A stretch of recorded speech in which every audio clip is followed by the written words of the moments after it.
see beauties all around us, like a painting moving in the wind, speaking to the soul.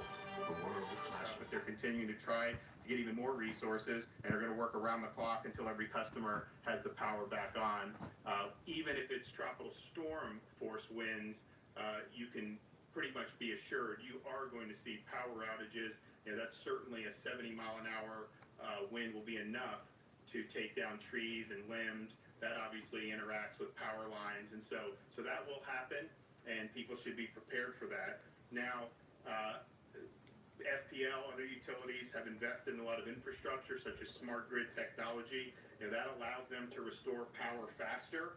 You have concrete and steel poles and also undergrounding of lines. That means you repair the infrastructure without having to fully rebuild it, which means you can get the power back on quicker. And it does make a difference if you can get the power on.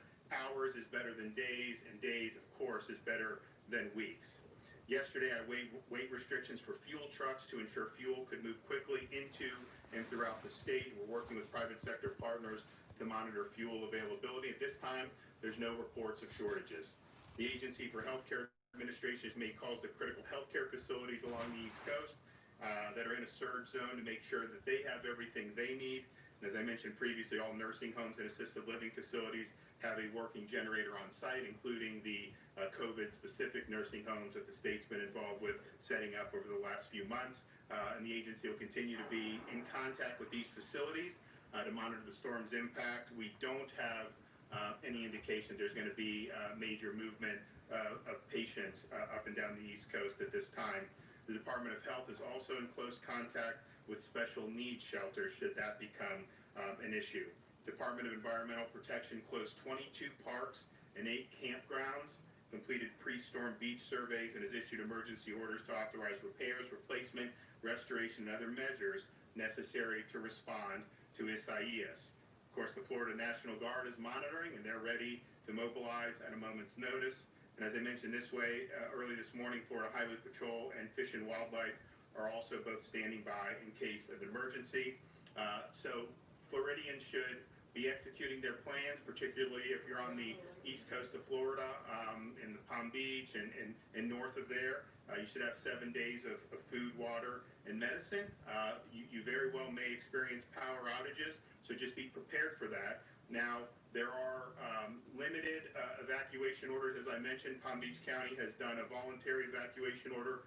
I think you probably won't see a huge number of those up and down the East Coast. And we, in the era of COVID, I think our guidance from the state has been, look, if it's a close call, err on the side of people just hunkering down rather than sending people on the road. But obviously, there does come a point if you're in an area and the storm is threatening and that decision is made, we ask you to follow it.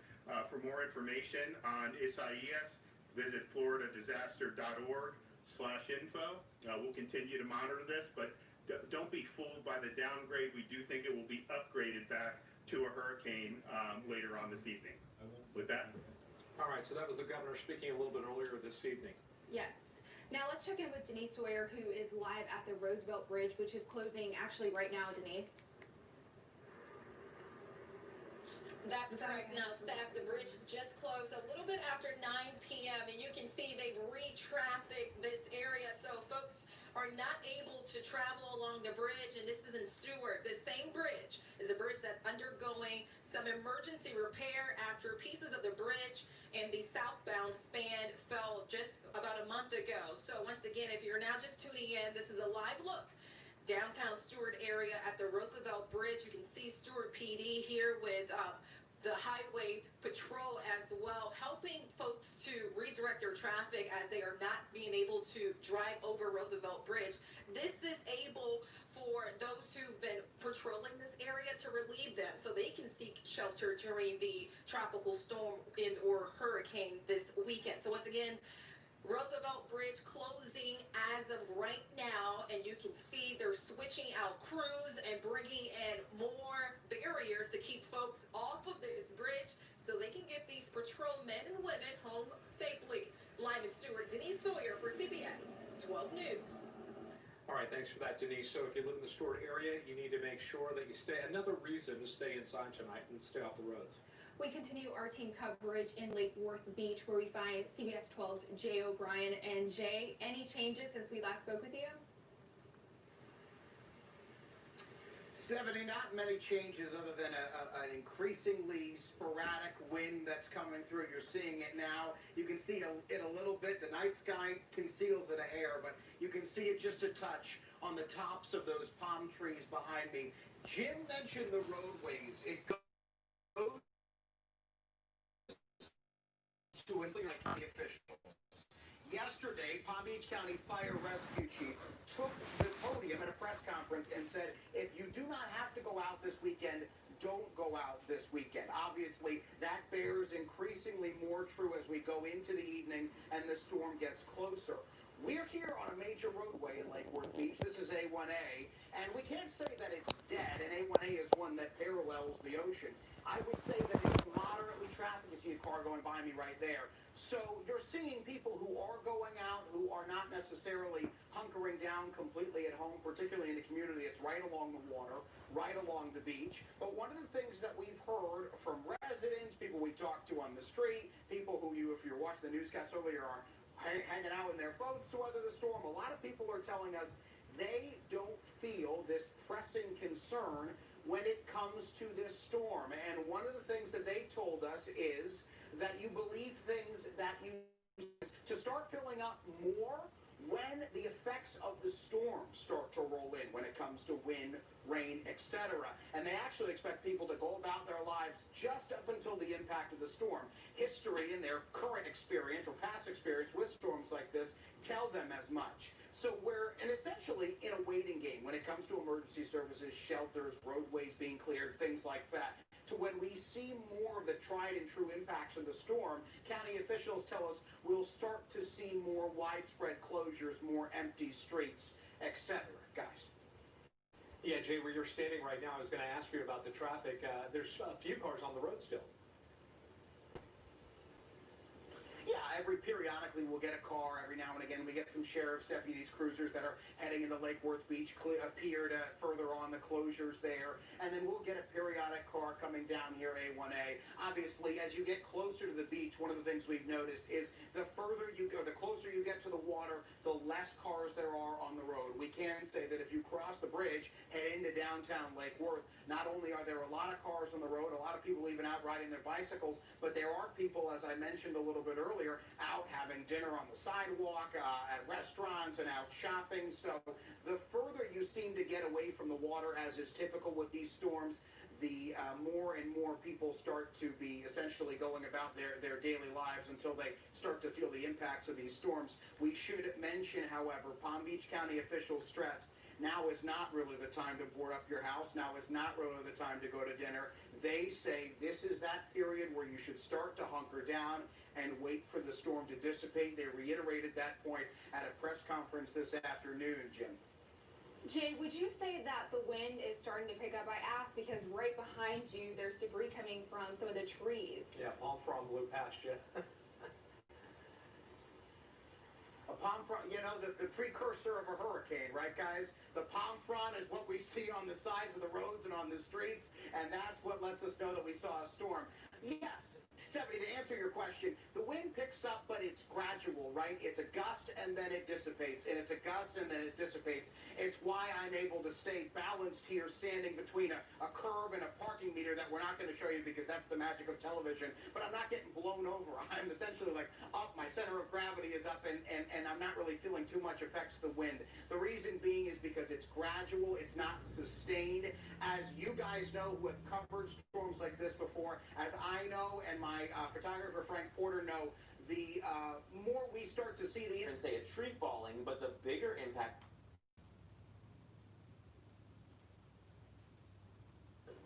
Well, let's check in with Chief Meteorologist Aaron Christensen, who's been keeping an eye on this storm as it nears Florida.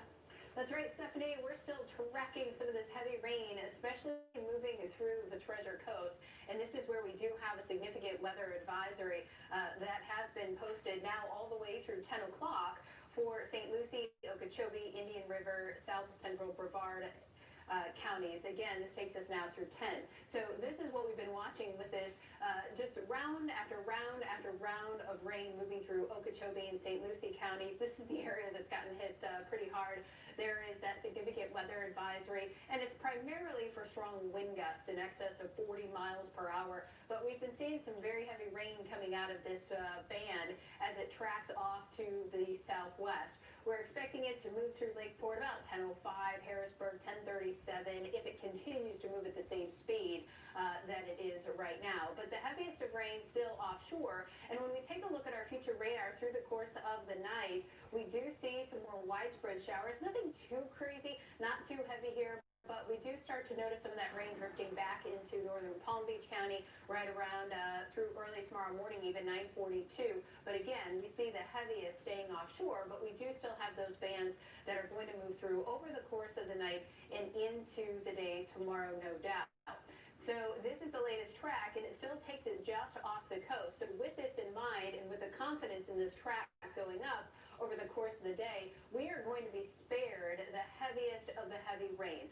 We were looking at a couple of models earlier in the week that were forecasting some totals upwards of 5, 7, 8 inches worth of rain onshore, and really we're seeing the heaviest of rain. That's going to stay offshore because that system is just going to hug the coast. If it were to have taken that other track a little bit weaker where it moved directly through Florida, then that would have put all of us from Jacksonville all the way down through West Palm under the 3, 4, 5 inches worth of rain, and we would have been looking at a very serious flood situation. I'm not saying we aren't still going to see some pockets of flooding. We certainly will, especially I would imagine near the Treasure Coast where we've been having all those rounds of rain continuing. This is a look at the American Models version of what's to come of Isaias here, and we do see that center of circulation there making a very close approach tomorrow afternoon to the coast of either Martin or St. Lucie counties. Again, notice the heaviest of rain offshore, but we do have several bands that move through fairly heavy at times. And then by 9 p.m., the American model at least moves it through the Space Coast. If we see a landfall at all, perhaps that is where we see it as it moves right through the coast there and then eventually continues off to the north. And that rain to come, according to the American model, keeps the heaviest now near the Space Coast, maybe 2 to 3 inches in some areas just to the south of West Palm. And meteorologist Michael Ehrenberg, we are tag teaming it today. He's standing by. Michael, what you got? Well, yeah, that's right, Aaron. Tag teaming it. I want to talk a little bit about those NOAA hurricane hunters. These guys are really very noble. They're taking their life in their hands every time they fly into these hurricanes. And this is the way it looked like earlier today, flying right into the center of Hurricane Isaias as it continued to move through the Bahamas out there. What happens is they fly into the storm, they drop these little sensors down, and these sensors transmit back area moisture, pressure, also wind speeds, wind direction. That information is transmitted back and put into the computer models, these spaghetti models, if you will, and they help to give our forecasts more accuracy out there. Here's some of the Hurricane Hunter planes. We got the WP3D Orion. This has a wingspan of almost 100 feet. So this has the biggest wingspan other than the Air Force C-130. This flies up to 27,000 feet. It flies into the eye of the storm, determining its intensity. The NOAA G4 Jet flies very high, high altitudes, 45,000 feet. And this goes around the perimeter of this storm, sampling the environment. And of course, that Air Force C-130, the biggest, heaviest one, can fly right into the eye, and it can be bounced around. It's a little heavy, so it kind of can sustain those very, very strong winds. And the latest recon mission coming out of Tampa, MacDill Air Force Base. Usually they fly out of there if the storms are near Florida or to the south. And you can see it's still sampling the storm here. The last update was a wind speed of 53 miles an hour. But as we know, the highest speed, according to the Hurricane Center of the last advisory, was at 70 miles an hour. It has been a ridiculously busy season here. Notice again, we've got 9 named storms, and we're only 2 months into the hurricane season and nowhere near the peak. Remember, the latest prediction from Colorado State was 20 named storms. Again, we've had 9 already. The average is 9 hurricanes and also 4 major hurricanes. So we're getting close to that average here, although we've only had 2 hurricanes. So yeah, we got a lot to go across our air. And this is the way it looked later today in the Boca Raton area, with clouds coming in, interspersed with heavy downpours and the squalls out there. And why, take a look at this. The kite surfers love it. This is Juno Beach earlier today. Boy, that beach was busy out there. You know, these guys are skilled. You certainly don't want to try this unless you're really good at it, but at least there's a large crowd of people. If they do get in trouble, you know, they can go out and rescue them. But they do love these wind gusts out there as long as it's not too strong. And Juno Beach is a very popular area to do that windsurfing. Meanwhile, on radar right now, the only real heavy band of rain is out there across the northern Treasure Coast. Fort Pierce Severo, stretching down to the Okeechobee County and further south and west. And off the side of my screen here, I'm just picking up on another radar and another rain band moving to the west. So this will likely be the weather that moves into eastern Palm Beach County within the next hour or so, because it is moving pretty fast at a speed of 30 to 40 miles an hour. But there again is that rain band across the Treasure Coast. We still have a significant weather advisory up until 10 o'clock tonight for Okeechobee, St. Lucie, and Indian River County for 40-plus mile-an-hour wind gusts and torrential rainfall in that area. As we take a close eye zoom in here, again, it looks like the rain is just about through Vero Beach. There's a look at VRB, the airport there, so the rain has gone by that site. And then further to the west, most of this rain now is moving into western sections of St. Lucie County, Okeechobee County, Eagle Island, Bassinger getting in heavy downpours down to Okeechobee City, and also the Buckhead Ridge area on the northwest part of the lake. Again, continues to stay quiet. Jupiter to Boca, but again, this rain band out over the ocean will be arriving within the next hour or so. And yes, we've had some heavy rain totals in the last 12 hours, almost 2 inches there in western sections of St. Lucie County, 1.9 inches in the green there, just south and east of Indiantown over towards Palm City. And in Palm Beach County, mostly less than an inch of rain today. It's rained just about everywhere. And again, we continue to see more rain offshore, and there is that band here ready to arrive as we go on into the late part of the evening. As you see, the winds have been pretty strong out there as well, gusting into the 30s. And right now, winds, the highest gust 31 in the Boca Raton vicinity. All right, thanks, Michael. We're taking a live look right now over at Delray Beach, and you can see the waves are really churning up there. We'll be right back. Right now, tonight, the reason it's closed, again, safety, but also safety of law enforcement monitoring the bridge. Remember, only half the bridge is open because of some of the damage done. They have two-way traffic there. They've shut it down so law enforcement can take cover overnight. Again, we expect Isaias to strengthen and for this to be much more of a problem as the day goes on. But again, the bridge in Stewart, Roosevelt Bridge, closed now and will remain closed until the storm finally passes completely. And now let's take a look at power outages in our areas. You can see it's pretty minimal at this point. Palm Beach has about 570 homes without power. St. Lucie County about 440. Now that number in Palm Beach, it was much higher, over about 1,500 earlier this evening. So it looks like some restoration has happened. And if you do see some power lines down, the number to call is 1-800, the number 4, and then the word outage. And FPL wants to remind you, because of COVID, you should expect delays with power restoration. Even though they've got 10,000 workers on standby, ready to go, those workers need to be protected. So they're going to have their temperatures taken, and they're also going to be driving separately. The crews will be separated so that they can protect themselves from the coronavirus, because we are dealing with this dual threat of the storm and COVID-19, Todd. And Felicia, and actually earlier we were talking, the fact is too, they also aren't going to have the same number of crews out because they can't bring in crews from the outside. As this thing moves up the coast, and also with COVID, they've not been able to bring in extra people to help make those repairs. We're going to take a quick break. You're watching our continuous coverage of Tropical Storm Isaias. We'll be right back. The surf has picked up over the last hour or so. We're seeing a lot of whitecaps out here. The beaches remain closed to the public tonight. They closed earlier this evening, and they're going to remain closed tomorrow morning. The earliest we're told they could reopen to the public is tomorrow at noon, and we will keep you updated on that. It's all going to depend on the path that Isaias decides to take. But right now, dry for now, but we're expecting rain and these wind gusts to come back any second. The wind's picking up here right now.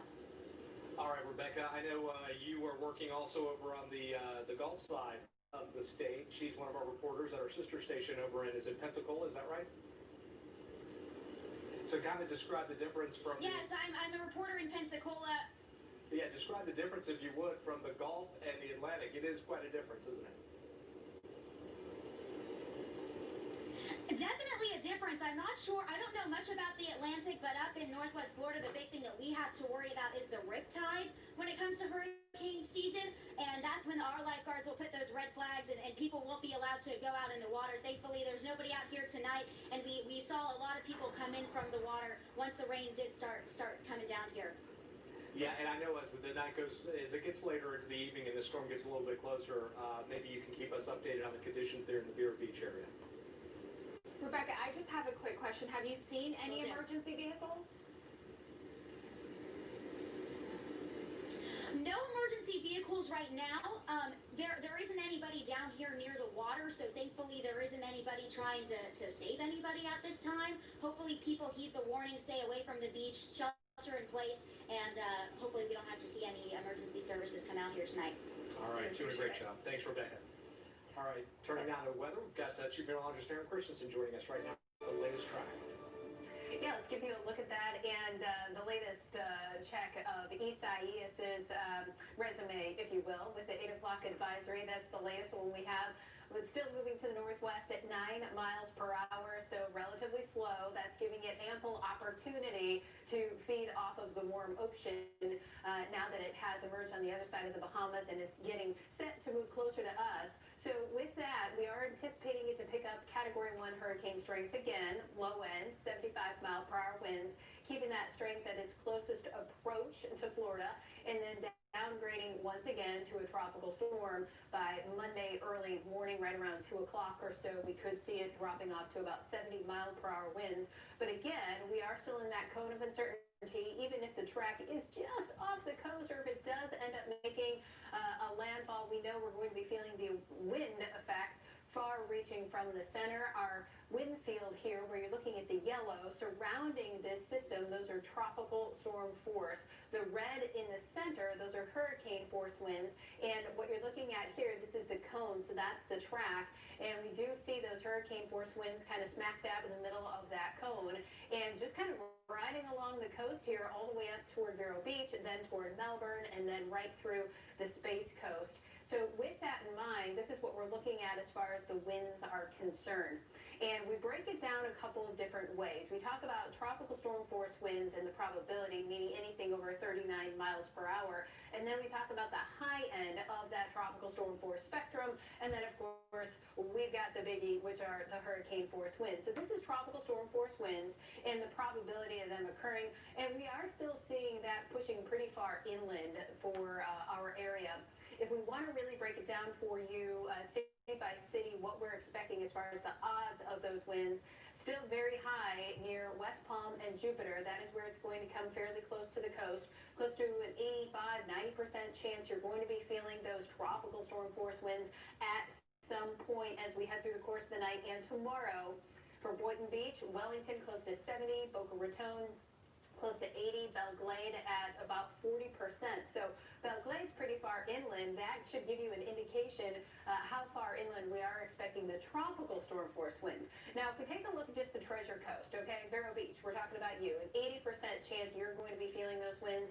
Fort Pierce, about an 80% chance as well. Okeechobee, inland, obviously it would be a little lower, 43%. 65 Indian Town, Stewart about 82, Port St. Lucie at about 77 to 80% chance. Now, when we're talking the high end of the spectrum of those tropical storm force winds, meaning kind of just teetering on hurricane force, obviously most of that staying offshore where we see the reds and the oranges, but not entirely out of the question, especially for West Palm. When we talk about the winds in excess of 50 miles per hour, 42% chance you're going to be feeling that across West Palm.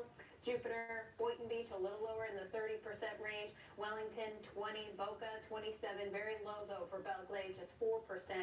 And for the Treasure Coast, we're talking about a 30% chance for you. Okeechobee inland, much lower chance now, just 5%. Indian Town, 11%. And when we just really break it down to the strongest of the strong, the hurricane force winds, it does look as though we're going to be spared most of that. But because there is an off chance of a hurricane force gust or two across the area, the chance is still there. It's not zero, but it is relatively low. Boynton Beach, 4%, 3% farther inland, which makes sense. Wellington, for Boca, 3%. Belle Glade, we're not worried about that for you. But for West Palm, 6%, and Jupiter, 8%. So even with a hurricane force gust, that can certainly do some damage. We're looking at about a 5 to 6% chance for most of the Treasure Coast. Okeechobee, Indian Town, just about a 1% chance. And meteorologist Michael Ehrenberg is standing by. What are we looking at now? Well, we're taking a look at a night live camera there, Aaron. A little hard to see in some of these cameras, but this is Delray Beach. There's a light there. and you can see the wind whipping the pond fronds out there. And if you look closely right there, you can actually make out the white caps of a very, very rough ocean. Again, this is live in the Delray Beach area. And speaking of the beach, there are a whole host of coastal concerns here. We've got a high rip current risk, that's a given. Coastal flood advisory, Jupiter on south, storm surge watch, Treasure Coast, that's Martin, St. Lucie, Indian River County, and all the way up to the Space Coast. And we also have a high surf advisory in effect for a good part of the area, not to mention the hurricane warning in effect for the chance for those hurricane winds offshore. So the storm surge is the amount the water rises above ground level. And on the Treasure Coast, it's going to be anywhere from 2 to 4 feet. This, in certain cases, not so much in this case, but it can cause life-threatening storm surge if it goes high enough. And that will be at most of the vulnerable low-lying areas, such as where there's been a dune erosion.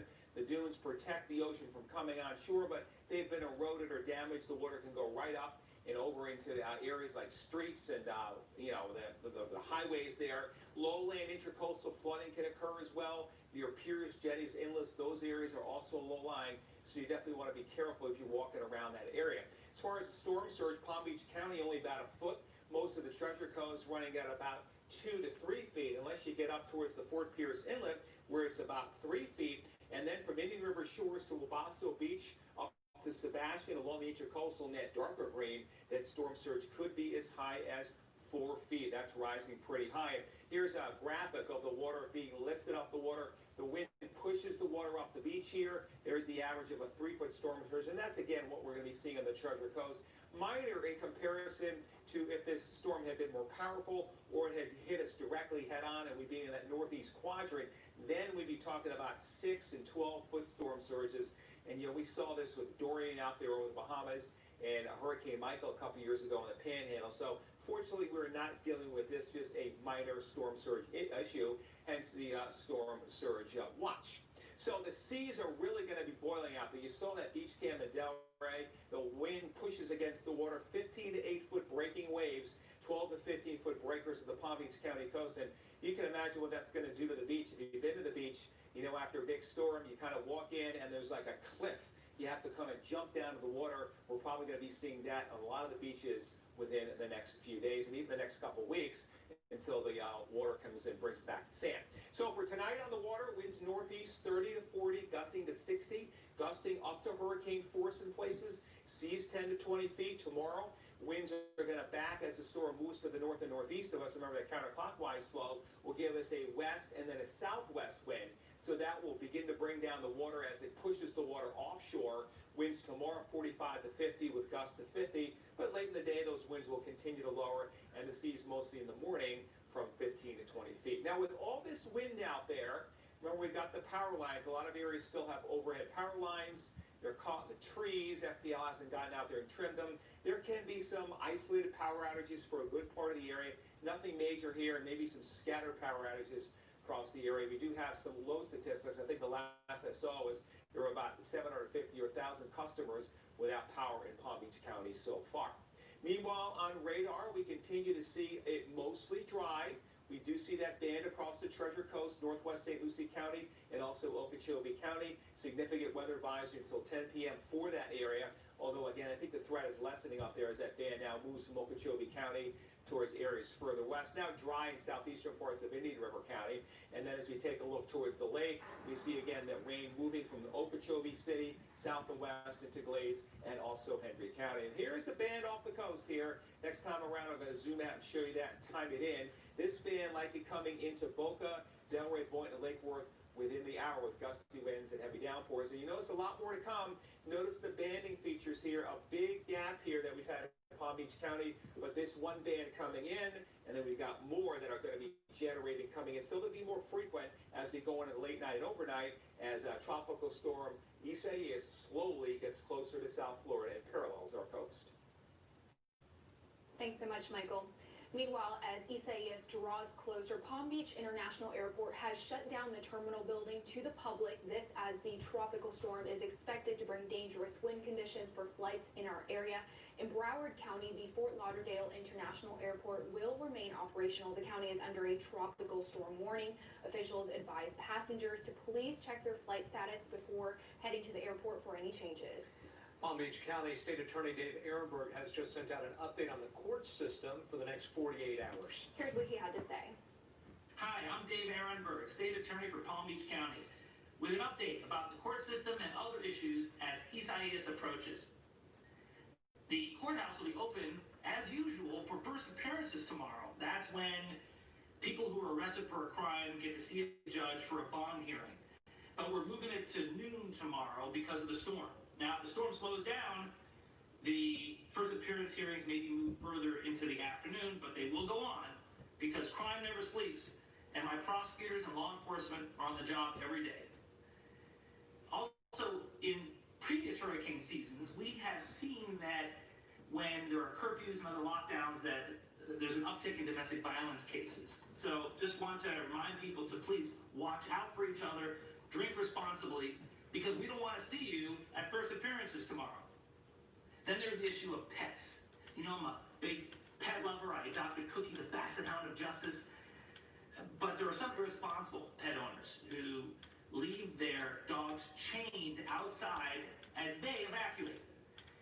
If you tie up your dog to a tree or fence or whatever and then leave, that's a violation of the anti-tethering laws, and you could face county jail time.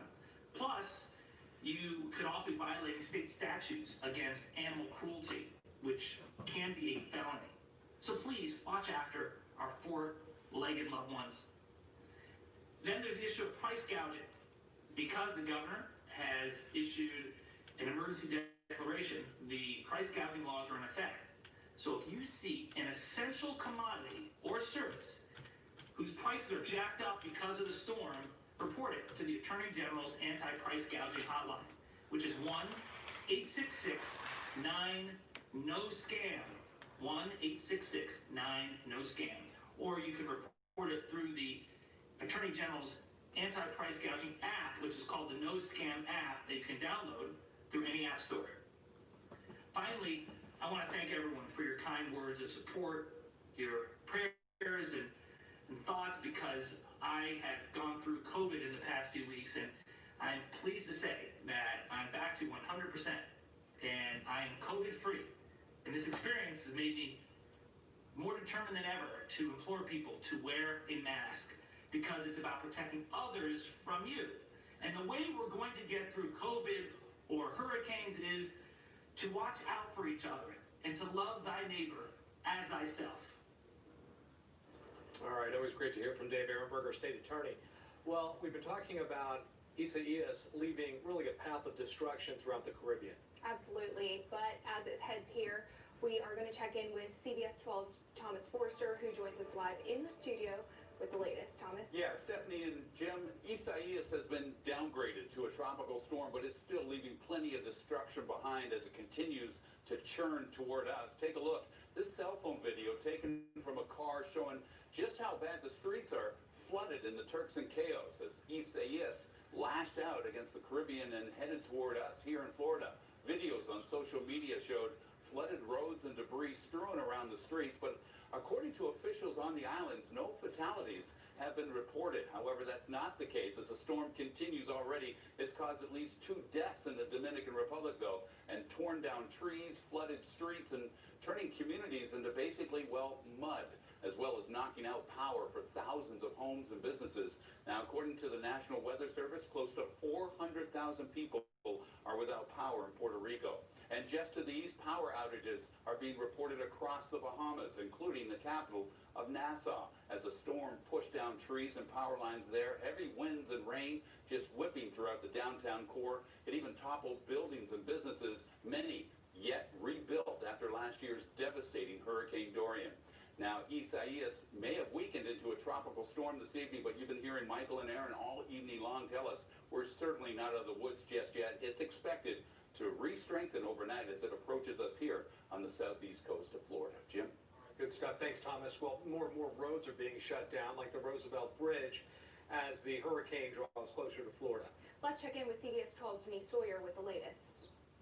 Now, as of 9 o'clock today, this bridge at Stewart has closed to all through traffic. This is to allow law enforcers who have been monitoring this area to seek shelter as this storm system moves closer to the coast. Now, let me show you just how active the scene is right now. traffic at the moment is being rerouted to Dixie Highway. Dixie Highway is open to through traffic on both sides. Now, Roosevelt Bridge is seeking emergency repair after a June 17th, that is June 17th repair after a piece of the bridge fell off during an inspection. It was a routine inspection that happened. So once again, this bridge closed as of 9 p.m. So if you're looking to get around in the Stewart area, be sure to give yourself more time or just stay home and off the roadways as these law enforcers seek shelter. You should do the same thing as well. So once again, if you're now just tuning in, Denise Sawyer here in Stewart at the Roosevelt Bridge that has closed to through traffic. Back to you all in the studio. Well, hurricane season is typically when we see a spike in price gouging. Yeah, that is why the Florida Attorney General Ashley Moody has now expanded their hotline. You're looking at the number right now on your screen. It's 866-9-NO-SCAM there at the bottom. You can call to report extreme price increases on essential goods that are needed to prepare for the hurricane. Florida Power & Light is also warning customers to be prepared for potential power outages as the storm moves in. Yeah, but they have teams ready to respond quickly and safely, about 10,000 crews on standby. Now, restoration will follow the path of the storm as it moves its way up the coast. And as I said, as it passes through a surface area, we'll be out as soon as it is safe to do so, and we'll be assessing damage and restoring service. CBS 12 News will keep an eye on outages as the storm moves in, both on air and online at cbs12.com. And of course, right now, these are the latest numbers from FP&L on the power outages. Not much change there, but you can see Palm Beach County, 720 homes are without power right now. Martin County, 10. St. Lucie County, 40. None in Indian River County, and Okeechobee has about 10. So these numbers will change throughout the evening and as the conditions continue to deteriorate. Taking a live look right now over at Lake Worth Beach, and well, you can see it's just dark out there, and it is really tough to see, but boy, that sea is really turning up right now. Chief Meteorologist Eric Christensen is with me right now. We're standing in the Weather Center, and we've been talking about what a busy night it's been, but things are just really starting. Yeah, absolutely. We are still expecting more convective bands to spin in, and of course the strongest of wind has yet to arrive. I did want to point out, I got a really good question, Jim, on social media, and this gal said, if the Saharan air layer, you know how we talk about that dust that pushes off the coast of Africa, if that dust can suppress these storms, as we often see happen, why don't we just put some dust in some of these hurricanes, very similar to, say, cloud seeding or something like that, to completely, squish the chance that we're going to see, right? And you know what? It wasn't even something that I had ever considered, but I hadn't considered it, but I'm kind of thinking that perhaps that isn't done for a number of reasons, just like we don't necessarily seed clouds altogether that often, because oftentimes, first of all, I would guess it would be a very expensive venture. On top of that, you have to have the right kind of dust to really help things out. But on top of that, the dust is hard to control. So say you were to release it over a hurricane or an area where we think a hurricane is going to develop, there's so much that can happen by the time it gets into the hurricane that it might have unwanted consequences, downstream of where that wind is. Sometimes playing with Mother Nature is not a good thing. Sometimes, right, and you can oftentimes spend an awful lot of money trying to do something, you end up doing more harm than good. So I thought that was a cool question. Yeah, that's a cool question. Speaking of that dust, Isaias had to really jump some hurdles to get to this point that it is today. We thought maybe some of that dust would take some of the steam out of it, and it did, I guess, but it's had to undergo a lot of other issues, too. The dust took some steam out of it. The interaction with the Dominican Republic took a little bit, but not nearly as much as we were expecting, and partially because it didn't go through there as a very strong hurricane. It was just kind of an elongated tropical wave kind of at that point. So it was able to straddle all the islands and still pick up, a lot of the warm ocean water and feed off of that. So it had that. It had some wind shear it had to fight. Been a real survivor. Well, you know what? It is. It is. And we're expecting it to pick up strength once again. So it doesn't want to give up this fight to stay at hurricane status. And I think we're going to see that happen late tonight into early morning hours tomorrow. All right. Well, let's turn it over to meteorologist Michael Ehrenberg. He's standing nearby with more on the storm. Yeah, Jim, on a lighter note here, the wind, if it's not too strong, really brings out the kite surfers. And we look at Juno Beach earlier today. There were a lot of kite surfers out there. Winds 20, 30, 40 miles an hour.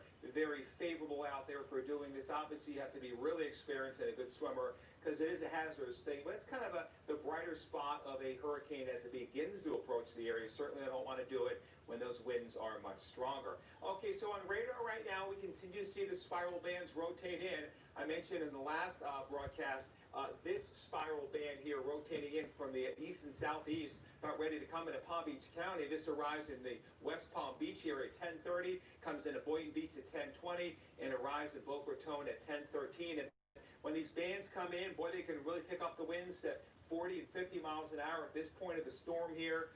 There can be blinding rains, reducing visibilities on the highway. So again, give it another 15 to 30 minutes or so, and you're going to be getting drenched in eastern parts of Palm Beach County. Other than that, we continue to see that band across the northern Treasure Coast right now, weakening and moving away from the coastal areas, although a new area just beginning to come into Fort Pierce and also the Port St. Lucie area. This band now winding down across Okeechobee County. We still have that significant weather advisory in effect just for Okeechobee for the next few minutes. Could still be looking at 40-mile-an-hour wind gusts and torrential rainfall across that part of the Treasure Coast as it continues to move off towards the west and the southwest. Winds so far today mostly below tropical storm force, at least on our weather bug sites, between 30 and 40 miles an hour, although down at Boca Raton, there was a 42-mile-an-hour wind gust out there. And at present right now, winds not all that strong, only gusting to 23 in Stewart. Look at this, 5 to 10 miles an hour on the Treasure Coast, 8 in Okeechobee. At the coast, stronger though, the highest 21 in Boca, with a gust up to 31 miles an hour at last check. And in West Palm, boy, it is a very muggy evening. We get this wind off the water and a tropical system coming in. The humidity is sky high, so even though it's 84, it feels like a steamy 92 degrees out there. By the way, we love your weather photos, so please share them. Just text weather to 44332. More weather coming up in a few. All right, thanks for that, Michael. Well, this is another picture over at, this is live. This is over at Delray Beach, and you can see as the sun goes down, it's just very misty out there. All of that, the sea mist is kind of blowing in the wind, and look at those whitecaps. Unbelievable. You know, throughout this evening, I feel like we've seen rain and wind up in the Treasure Coast, not so much here in Palm Beach County, but we obviously know it's moving in. Yeah, so a lot of people may think that, you know, this is not going to be a big event, but we still haven't seen the worst of this storm. So as things continue to deteriorate tonight, hopefully everybody will stay safe and we won't have much damage. And that's really been, like the message from the governor, from local leaders. You know, just because it was downgraded does not mean that the threat is over. It's just beginning, you know. And the good news, too, also we've been talking, this is going to be more of a wind event and not a rain event. The South Florida Water Management District, they play a key role in making sure that we avoid serious flooding. It's a big concern, especially for a lot of people who live in the western part of Palm Beach County. Let's listen to the Executive Director, Drew Bartlett, had to say earlier tonight. Good afternoon. I'm Drew Bartlett, Executive Director for the South Florida Water Management District. I'm speaking to you from our Operations Center where we manage water in South Florida 24 hours a day, 7 days a week, 365 days a year. We have fully activated our Emergency Operations Center in preparation for the arrival of this hurricane. We expect tropical storm force winds along the East Coast to arrive this evening, bringing increased rainfall. We've been working since we saw the storm form to ready our system to provide flood protection. We have 2,000 miles of canals and levees that work in conjunction with local drainage districts and local governments to move water away from people and provide that flood control. We've closed our navigation locks for public safety. We've taken the water in our canals and lowered them so they can accept this rainfall. We've manned our pump stations so they're at the ready, and staff in the control room are ready to respond to this event by opening and closing gates, turning on pumps, and moving water where we need it to go. I really want to thank the staff at the South Florida Water Management District for getting us ready for this event and for dedicating their time through the weekend as we manage the event as it goes by. While we've been working with state and local officials to get ready, you can get ready now too by securing things around your house so that they don't blow away. During the event, if you see flowing water in streets or ponding or rising canals or ponds, that is very normal. Please Listen to any messages that come out from your county emergency operations center during this event, and stay safe. Thank you. Well, stay with us as we continue to track this tropical storm. We'll be right back.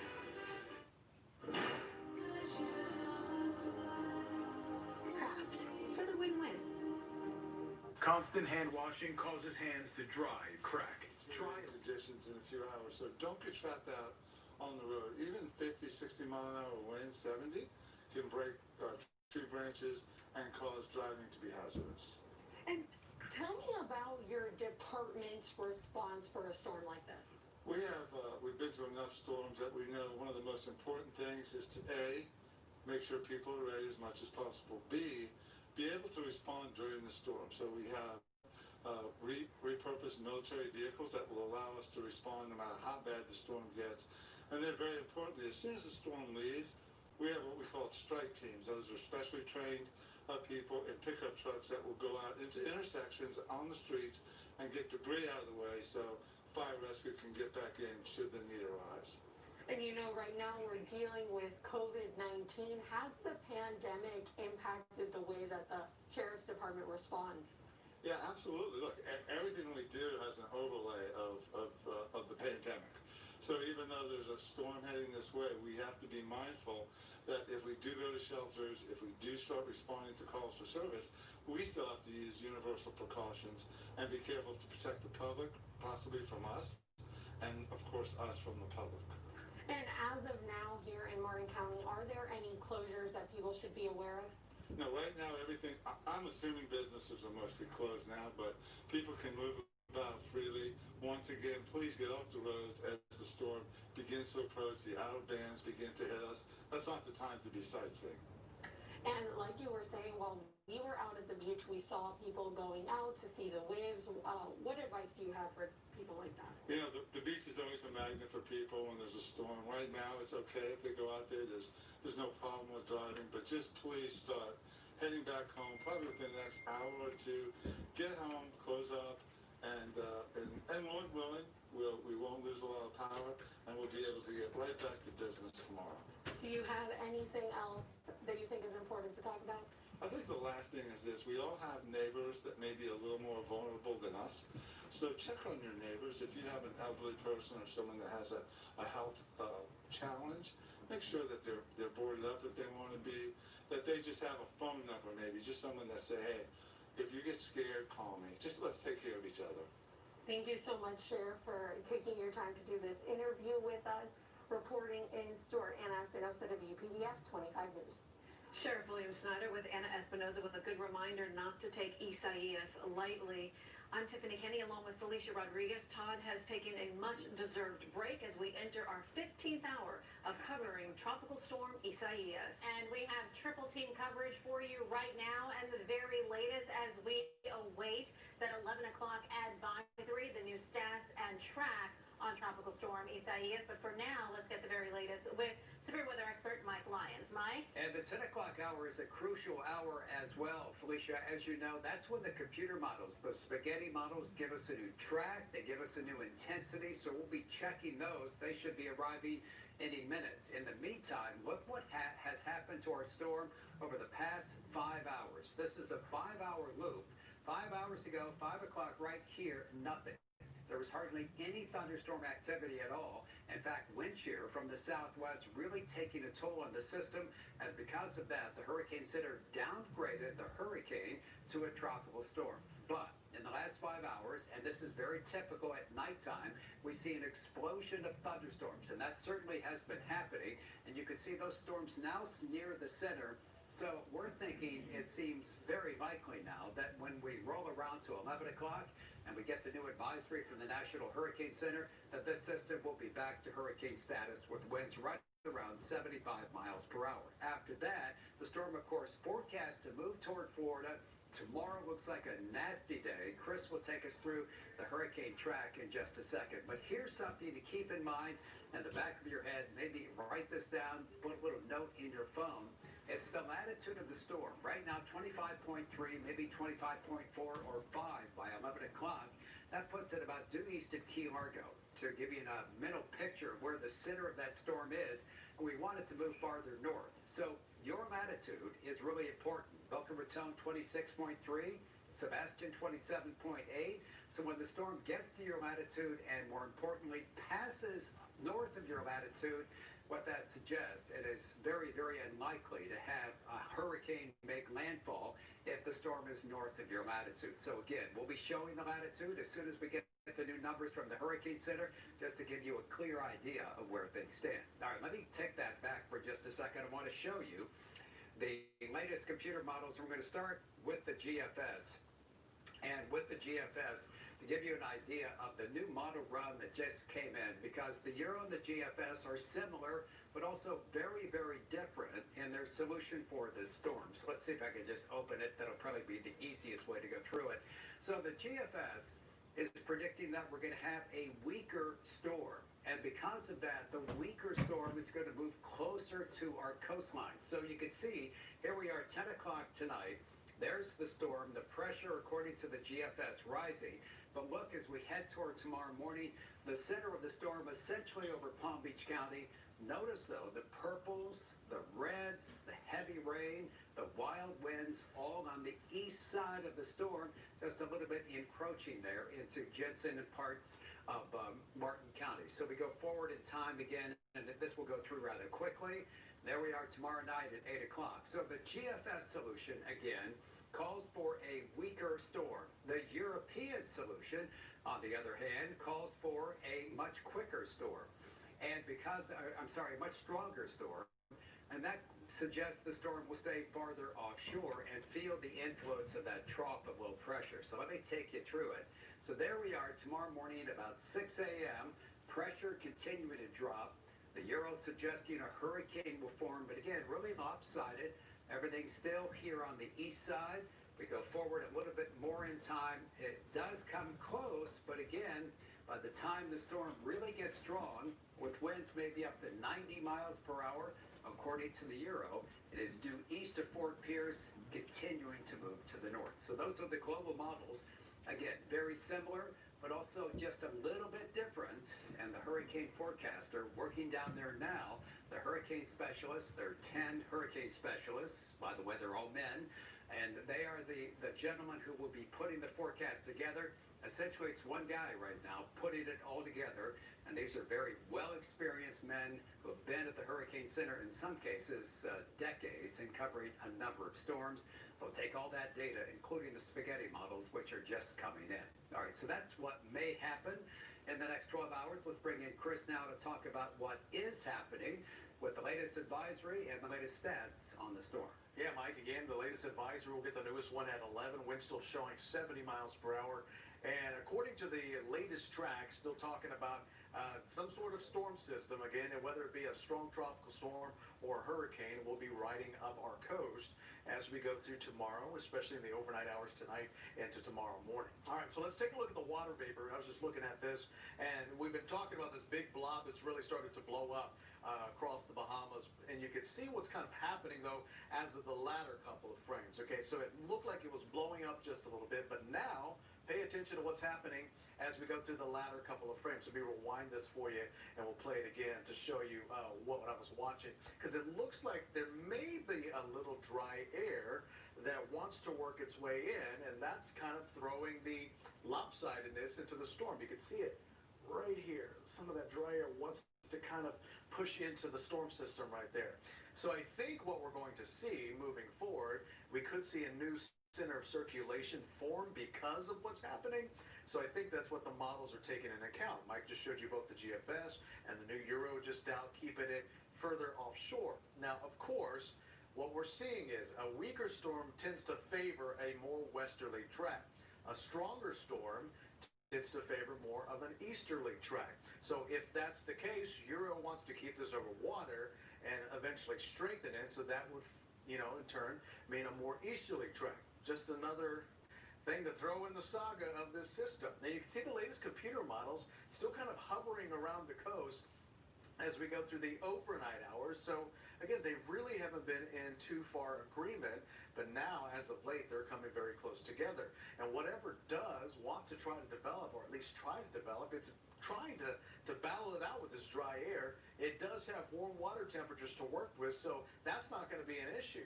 It's what's happening in the upper levels. If that dry air wants to kind of infiltrate the system, it's going to throw everything on the east side and throw it very lopsided, as you just saw Mike talk about. So something that we're going to keep a very close eye on. But with that being said, let's break it down county by county and continue our team coverage and bring in Brooke. Brooke's here to kind of break it down hour by hour of what we can anticipate moving forward, especially right in your neighborhood, Brooke.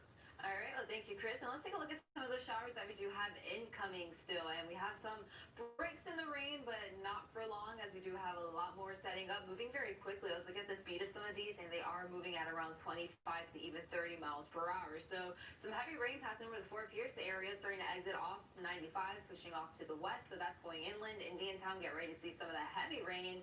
No thunderstorm activity, just very quick downpours. And off Riviera Beach, you do have some heavy rain moving in, and then we have this line set up right here that I'm watching, also advancing its way off to the west, and that's moving very quickly. So get ready to see some of that activity. Boynton Beach, West Palm Beach, just within the next 25 to 30 minutes. So again, it is moving fast, but when you're done with that round, there's a lot more to follow off to the east. And as we take a look towards Boynton Beach, looking dry for now south of Lake Worth. We do have a shower passing off, and we also have some dry conditions at the moment for Boca, even Delray, but all of this that I am watching offshore will continue to advance its way onto land. So here's what we're looking at. There's a storm, there's a center, there's a lot of that lightning. That's the only lightning we've actually seen in association with the storm. We haven't had much thunderstorm activity with it, but it is sitting about 130 miles off to the southeast of West Palm Beach. But again, a lot of convection is what we're looking at. We're also looking at the possibility of the further strengthening is what me and Mike and even Chris were looking at with the system there. So again, as it wraps around counterclockwise, all that rain along with it will continue to wrap around the east coast of Florida. And we've already seen a fair share of that rain coming down. About 2.5 inches of rain has fallen just off the west of Fort Pierce there, and even about 1.5 inches already to even 1/4 of an inch. So we will see those numbers tacking on.